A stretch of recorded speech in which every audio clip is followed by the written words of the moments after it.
Alright, Shalom. First and foremost, I'm going to give all praises to Yahweh, Ba'ashem Yahawashi, honor and glory to Yahweh, Ba'ashem Yahawashi. Double honors to the elders and the apostles of Great Millstone who rule well and who was worthy to be counted for double honors.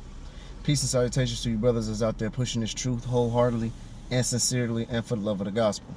Alright, I'm basically going to entitle this, was Yahawashi mentioned in the Old Testament? And the answer to that is yes, he was. All right, he was actually prophesied to come, you know. And I'm only going to hit one scripture because I don't want to make this sit down really too long. But for you guys out there saying, you know, Yahawashi wasn't, they don't believe in the New Testament. Then what was Isaiah talking about when he was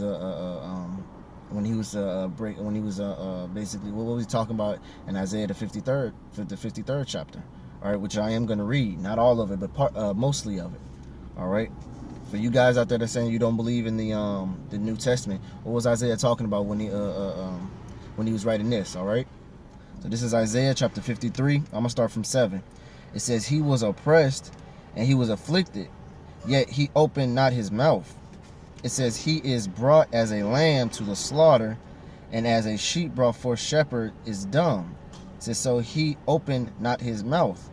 It says, he was taken from prison and from judgment, and who shall declare his generation?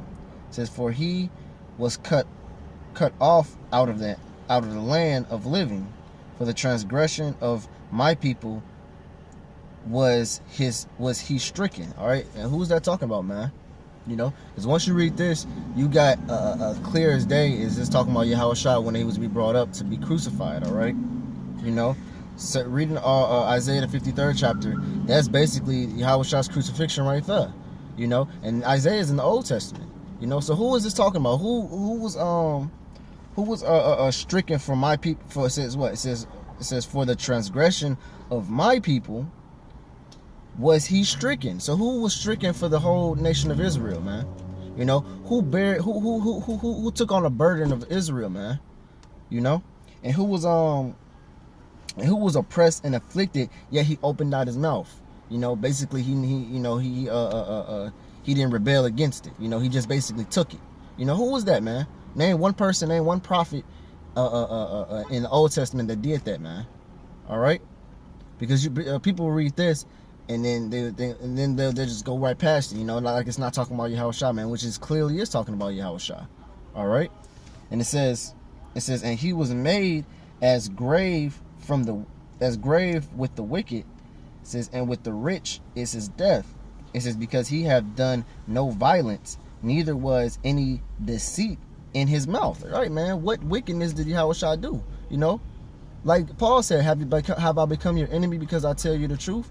You know, and that's exactly what those people were, man. They were wicked, man. You know, that's what they say. What it says? What, keep the holy one of Israel away from us, speaking to us smooth things, because Israel just want to hear about prosper, man.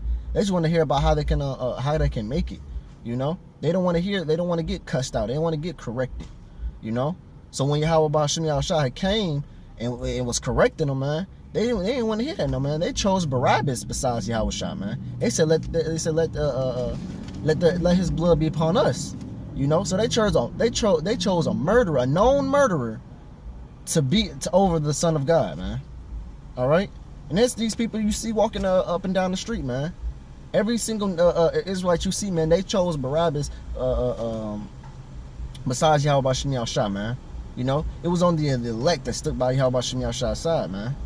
All right, and it says, yet it pleased the Lord to bruise him. It says, he hath put him to grief.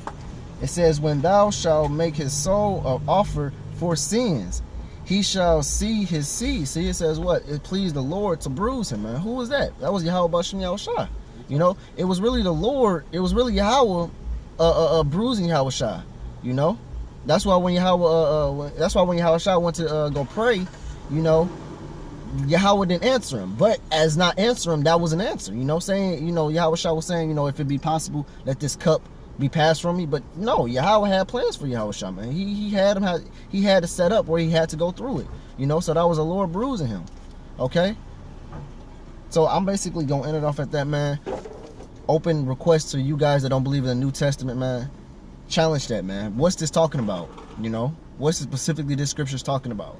All right, break the scripture down. If I'm not breaking it down right, break the scripture down the correct way. All right. And with that, I want to give all praises, honor, and glory to Yahawashi, Yahawashi, double honors to the elders and the apostles of Great Millstone, who rule well and who was worthy to be counted for double honors. And peace and salutations to you brothers that's out there pushing this truth wholeheartedly and sincerely for the love of the gospel. All right, shalom.